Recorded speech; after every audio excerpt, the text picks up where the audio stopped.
Bonjour à vous, ODH-Notes, auditrices, auditeurs ou simples curieux et curieuses qui découvrent pour la première fois une vidéo d'ODH TV 2. Bienvenue dans cette nouvelle édition d'Orbital News, mais passons dès à présent à un sommaire détaillé de l'édition.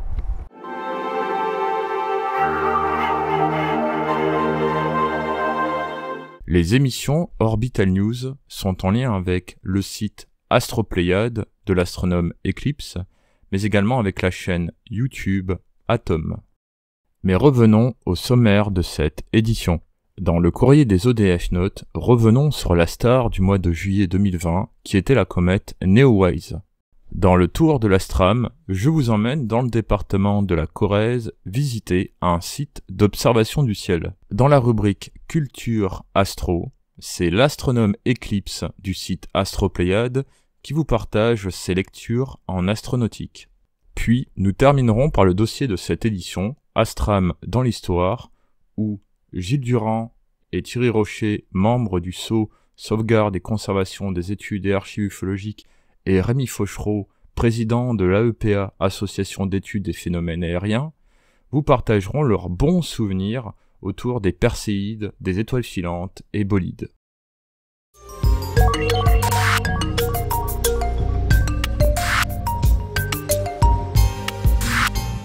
Eh bien, je vous retrouve actuellement dans le département des Pyrénées-Orientales, entre Saint-Cyprien et Canet-Plage, donc à la plage, où là j'ai assisté à un nouveau souvenir personnel en astronomie, c'est-à-dire la comète Neowise, dont j'ai fait des photos et des vidéos, dont des directs, notamment sur la page d'Atom TV. Mais regardez ces images.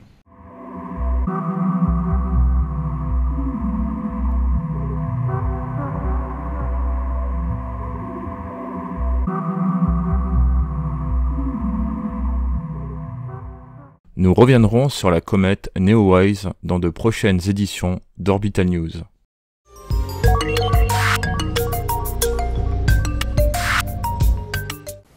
Pour toi, qu'est-ce que l'astronomie ? Écoute, pour moi c'est tout simple, si je t'en fais une définition littérale, l'astronomie c'est la science qui étudie tout ce qui est dans l'espace extra-atmosphérique.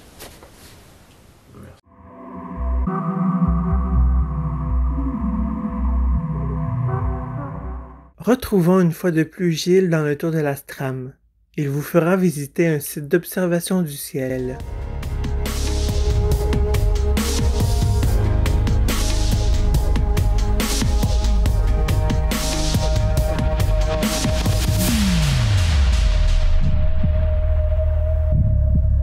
En septembre 2012, au cours d'une promenade touristique dans le département de la Corrèze, plus exactement au plateau de Millevaches, qui fait partie du Massif central, je me suis rendu au mont Bessou, ou Bessou, qui est le point culminant du plateau puisqu'il culmine à 977 mètres.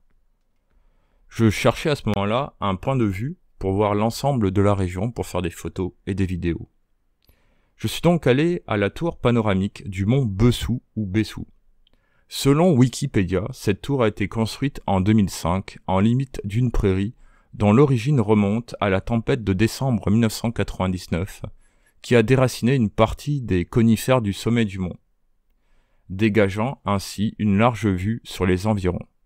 Situé sur la commune de Meymac, vous pouvez ainsi voir à son sommet le Limousin, le secteur du Sancy, etc. En voici quelques images.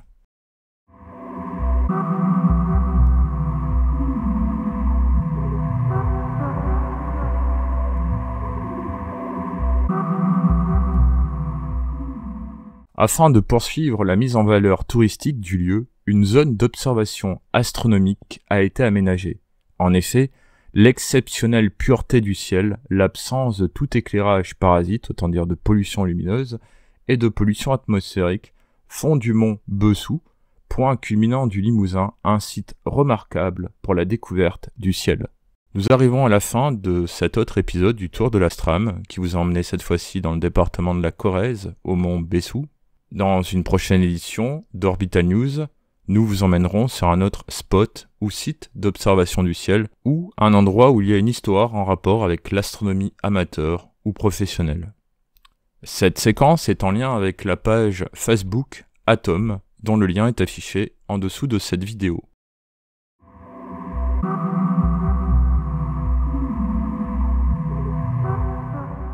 Dans cette nouvelle édition de Culture Astro, nous retrouvons l'astronome Eclipse qui va nous faire part de ses lectures en astronautique.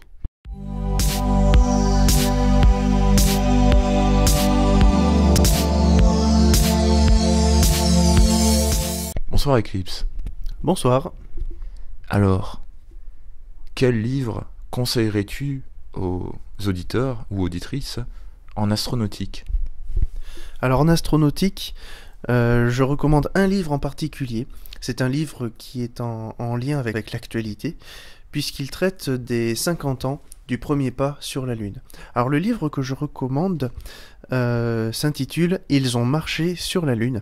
C'est un livre de Philippe Enageros, et c'est un livre absolument captivant qui retrace les missions les plus importantes du programme Apollo, et qui fait également part de certaines anecdotes, certaines histoires dont on n'entend pas toujours parler, à propos des astronautes, à propos de la capsule, à propos de la préparation de la mission, à propos de ce qui a pu se passer lorsque les astronautes étaient en orbite autour de la Lune, par exemple. Et à travers cet ouvrage, qui est donc très récent, puisqu'il est sorti il y a peu, on découvre ce volet de la conquête spatiale avec un regard assez neuf. Par rapport aux nombreux autres livres qui traitent du programme Apollo, là on a un regard vraiment mis à jour, certains détails sont mis en lumière, c'est vraiment intéressant, j'ai beaucoup aimé la façon dont l'auteur a écrit toutes ces histoires et toutes ces anecdotes. On peut aussi ajouter que Philippe Enageros est astronome, il se passionne depuis très longtemps pour l'astronomie, et donc... Pour faire simple, c'est quelqu'un qui connaît bien le sujet. C'est quelqu'un qui a également connu les missions Apollo, au moins en partie. Et d'ailleurs, il en témoigne dans l'ouvrage. Il nous raconte comment la population a vécu cela à l'époque, qu'est-ce qui était ressenti, qu'est-ce que lui a ressenti d'ailleurs en voyant les premières images de l'homme sur la Lune. Donc c'est vraiment intéressant. C'est un livre qui est vraiment au goût du jour et qui, je pense, est une belle occasion de célébrer le cinquantenaire du premier pas, qui jusqu'à maintenant d'ailleurs n'a pas été réitéré. C'est-à-dire que c'est un événement qui pour l'instant reste historique et unique. Et donc, c'est l'occasion d'en parler avec ceux qui n'ont pas connu les missions Apollo. Et vraiment, je pense que ce livre peut être lu par tout un chacun. Il est facile à lire, il est clair, il est bien construit, et il y a des illustrations qui valent le détour. Donc vraiment, Ils ont marché sur la Lune, c'est le livre que je recommande actuellement en astronautique. Et quel a été ton premier livre en astronautique ? C'est une bonne question. Alors en fait, je ne dispose que de très peu de livres sur l'astronautique. Je possède plus de livres en astronomie qu'en astronautique. J'ai souvent lu des choses en astronautique dans des encyclopédies, par exemple. Mon premier vrai livre d'astronautique, c'est un livre qui parlait en fait du projet d'Ariane 5. Donc c'est un livre qui a maintenant une dizaine d'années. Oh, peut-être un peu moins, il doit dater de 2010, je crois qu'il est sorti en 2010 ou 2011, pas plus. Et c'est un livre qui retraçait toute l'histoire d'Ariane, des premiers tirs depuis les îles d'Or et depuis le Sahara, jusqu'à maintenant. Ariane 6 non incluse, évidemment, puisque c'est un livre qui a quelques années. Et je crois que c'est mon premier vrai livre qui traitait de l'exploration spatiale. Alors depuis, j'en ai eu d'autres, un peu moins connus et qui ne sont pas forcément très pertinents. Mais je dois quand même avouer que je n'ai que très peu de livres à ce sujet. Alors je lis beaucoup sur internet, mais les livres d'astronautique, pour le moment, je n'en ai pas énormément. Par contre, il y a un ouvrage que je peux peut-être citer, si tu es d'accord, ou en tout cas un auteur que j'apprécie beaucoup et que j'ai découvert en 2012. Il s'agit de Pierre-Emmanuel Polis. Pierre-Emmanuel Polis, que je rencontre chaque année aux rencontres de l'espace d'Oriol, dans les Bouches-du-Rhône. C'est l'auteur d'une bande dessinée, une BD qui s'appelle Tania. Et donc Tania, cette astronaute, participe à tout un tas d'aventures aussi diverses que variées, de la navette spatiale jusqu'aux histoires les plus inattendues à bord de l'ISS. Tania voyage beaucoup, rencontre plein de personnalités, les péripéties sont très nombreuses, et donc tout ceci est raconté à travers un style artistique vraiment appréciable. Les bandes dessinées de Pierre-Emmanuel sont vraiment très belles, plutôt modernes, avec de belles couleurs, des courbes parfois élancées, mais aussi des détails très intéressants, puisque Pierre-Emmanuel Polis est un passionné de conquête spatiale. Il reproduit très fidèlement les différents véhicules spatiaux, les sites connus comme par exemple Cap Canaveral. Bon voilà, il y a à la fois du réalisme et en même temps un style de dessin qui me plaît beaucoup. Donc ce n'est pas mon premier livre d'astronautique, ce n'est pas non plus mon livre préféré parce que c'est différent entre les livres comme celui que j'ai cité sur le thème de la Lune, qui est plutôt documentaire en fait, et les bandes dessinées, on a vraiment un style bibliographique vraiment différent. Donc voilà, pour moi c'est un bon complément, et à travers la bande dessinée on passe un bon moment sans se prendre la tête, pas besoin de connaissances ultra scientifiques, ultra pointues. Et on découvre la conquête spatiale d'une autre manière. Moi, j'aime beaucoup cet auteur. Eh bien, je te remercie, Eclipse. On te retrouve dans la prochaine édition d'Orbital News, toujours dans la rubrique Culture Astro. Tout à fait, toujours avec la tête dans les étoiles, mais aussi les pieds sur terre, pour partager avec tout le monde. Ben, merci. Mais de rien, merci à toi, et à très bientôt. À très bientôt.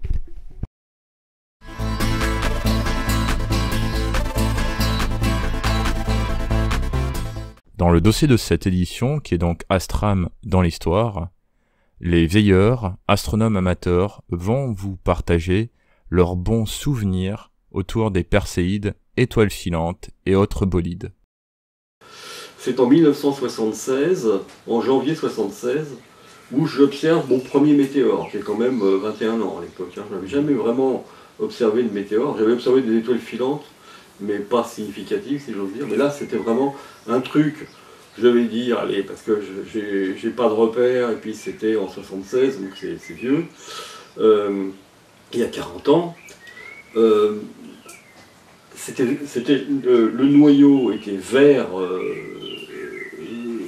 un vert très lumineux, et entouré d'une queue en forme de virgule un peu, et tout le nucléus était entouré d'une couleur jaune très très soutenue. C'était un truc, mais vraiment à tomber par terre. Alors, en plus, le cadre s'y prêtait. On était arrêté sur le bord de la route, une route nationale à l'époque, parce que maintenant elle n'est plus nationale, qui reliait Saintes en Charente-Maritime à Angoulême en Charente. Je ne sais plus à quel endroit exactement où nous étions. Toujours est-il qu'il y avait de la neige partout, c'était blanc. Et il y avait cet arbre derrière lequel on a vu passer ce météore. C'était un noyer, donc beaucoup de belles branches comme ça. C'était magique. C'était magique. Voilà. Ça a duré une fraction de seconde, c'était un gros météore, parce que je dirais, bon, après 40 ans, il devait faire à peu près la taille de la moitié de la Lune. C'était quand même une belle bête, hein, quand même. Sinon après les autres moments qui m'ont marqué sont les veillées Perséides au mois d'août, quoi. Dans mon adolescence, voilà. Et dans mes premières années d'intérêt ufologique. Une chose que j'ai faite pendant longtemps, qui était, on va dire, à la fois une veillée astronomique, mais à la fois une veillée ufologique, c'était que dans la nuit du 10 au 11 août, ça m'est souvent arrivé pendant des années de faire une surveillance du ciel dans ce cadre-là. De voir une cascade d'étoiles filantes au mois d'août, de voir... c'est à faire, quoi. Faut le faire en été. C'est un incontournable pour toute personne qui s'intéresse à l'astronomie. Et encore avec des moyens tout simples, puisque faire une veillée Perséide, ça nécessite pas beaucoup de matériel, quoi. Bah, moi j'ai un souvenir peut-être plus ancien que l'éclipse de 1999, par contre je peux pas dater. Il faudrait que je retrouve ça ou que je demande à la famille quand on est allé dans ce village. Je me rappelle plus aussi le département. C'était au village de Voré. Et cette étoile filante, c'est peut-être celle qui m'a fait intéresser un peu plus à la voûte céleste et au mystère de la voûte céleste. Alors c'était un bolide, hein. Toute la voûte. Vraiment toute, hein. Ça, c'est un Du bolide. début à la fin. Ouais. Et c'est vrai que j'ai encore l'image quand tu parles de quand on parle de souvenirs astronomiques qui m'est resté. Bon, bien sûr, après il y a les souvenirs de veiller astro-UFO ou de veiller vraiment que astro. D'ailleurs avec toi Eclipse, enfin avec l'astronome Eclipse, aux différents festivals de Rock Baron dans le département du Var. Là aussi, c'est des bons souvenirs. C'était une veillée UFO Astro à Chevry-Cossigny dans Seine-et-Marne. On était au moins une 12 ou 15, les gens du GEPO, de l'EPI, du groupe Contrôle et puis des amis. Et là on a vu un météore, mais alors là c'était 2 fois la taille de la Lune, et j'exagère pas. C'était un disque bleu électrique qui nous est passé dessus. Il a tellement, il a impressionné les gens, donc ça a éclairé le sol, ça c'est sûr. Hein. Et les gens, il y a des gens qui ont eu tellement peur dans le groupe qu'ils se sont accroupis. Ils ont baissé la tête. Et même Thierry a baissé la tête. Et en fait, la chose s'est évanouie, bien sûr, mais c'était énorme. J'en ai jamais vu de plus gros de ma vie. Peut-être un seul, mais très fugacement, mais celui-là était quand même impressionnant. Et il a laissé une traînée irisée dans le ciel qui a duré une quinzaine de secondes avant de totalement disparaître.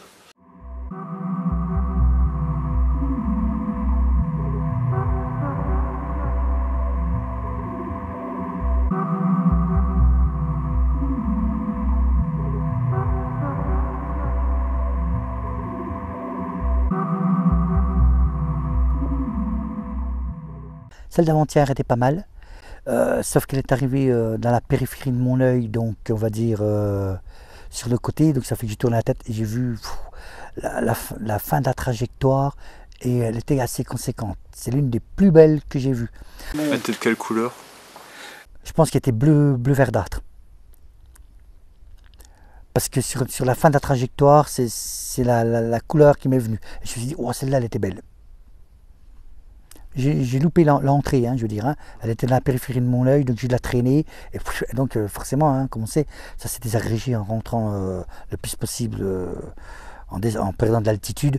Donc j'ai pas vu la boule de feu au bout, quoi. Juste l'éclat. Et l'éclat était bleu verdâtre. Franchement, c'était un beau bolide, quoi. Et j'en ai eu des beaux spécimens. Je crois que c'est au Mont-Saint-Vincent que j'en ai vu aussi un beau spécimen. Et là, sur la fin, quand elle s'est désagrégée, on aurait dit qu'elle avait des étincelles, quoi. Parce qu'elle est partie en fragments, quoi. Donc des fragments orange. Mais dans un silence total. Et ça dure, on a l'impression que ça dure 1 minute, mais ça dure 2 secondes. T'es surpris, tu vois le truc, et j'arrive pas à décrire, mais c'est vrai que c'est un sacré spectacle. Alors après, il y en a eu des plus conventionnelles, moins intéressantes. Justement, la traînée, le petit point blanc, j'ai eu ça aussi. Mais les plus jolies, avant-hier, et puis celle, alors par contre, Mont-Saint-Vincent, ça remonte à 5 ans, je crois, facilement. Moi, j'en ai vu quand j'étais à Dampierre-les-Ormes. J'étais à Dampierre-les-Ormes, et puis le soir, quand on n'avait rien à faire, on avait fini notre travail d'archivage chez Thierry Pinvidic, on sortait un peu sur la terrasse de sa maison, et puis on observait le ciel, on regardait les étoiles filantes, et puis on a vu des bolides. Effectivement, j'ai vu un bolide une fois qui était un peu de couleur verte, et donc j'ai vu avec Gilles Durand et puis toute l'équipe du Sceau qui était là pour traiter les archives de Thierry Pinvidic. Et donc le soir on faisait des observations comme ça, et c'était intéressant de regarder la voûte céleste. On regardait les méprises qu'on pouvait faire, etc. Et effectivement, il pouvait en avoir.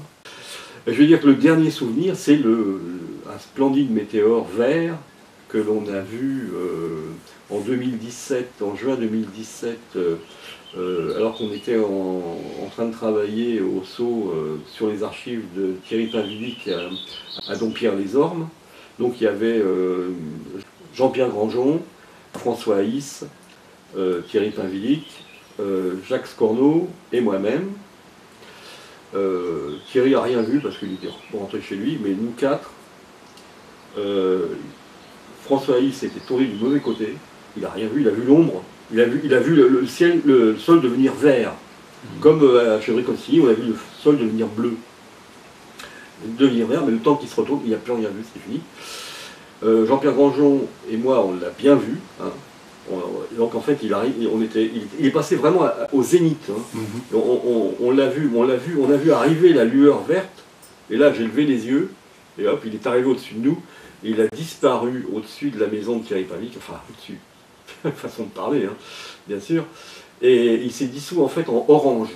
Le vert s'est éteint et il restait des volutes oranges qui ont continué à se déplacer sur quelques degrés. Et là, Jacques Scordeau a vu la fin du phénomène, lui, et c'était la première fois de sa vie qu'il voyait un météore. Il n'en avait jamais vu de sa vie, alors qu'il a plus de 70 ans, il est né en 45. D'ailleurs, là j'ai eu un autre bon souvenir ici, chez toi, qui est venu de se rajouter à la longue liste de bons souvenirs astronomiques. C'est l'after veillée que j'ai fait avec Gilles Durand après le 11 mai. C'était c'était le 12 mai au petit matin. Hein. À 3h13, et on a vu un bolide. Alors, personnellement, je l'ai vu, il n'y avait pas de traînée. Et Gilles a vu une traînée, enfin Gilles Durand. Mais c'est parti. Météore blanc, peu de traînées, hein, quasiment pas. De la taille de Vénus, je dirais, hein, à son maximum, à peu près. Voilà, donc j'ai trouvé moi légèrement fluctuante, tu sais, pas une trajectoire très droite, un peu comme ça sur la fin, quoi. Ouais. Légèrement sinusoïdale. Tu vois ce genre de météore. 3h13. Hein. Oui, ce genre de météore pour les gens pas de traînée, ovni. Ouais, voilà. Mais bon, je suis content. Moi je suis pas content, j'enregistrais dans l'autre sens. Ouais, c'est toujours comme ça.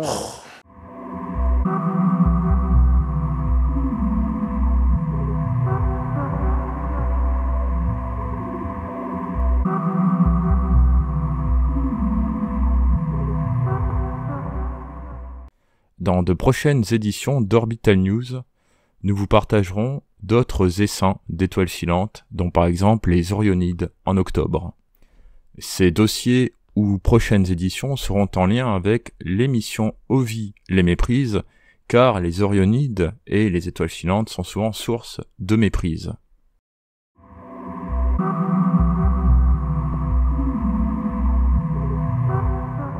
Voilà, c'est la fin de cette édition. Je tiens à remercier les animateurs et animatrices, dont l'astronome Eclipse, Célestine, Rémi Fauchereau, Gilles Durand et Jenny T, modératrice de la page Facebook.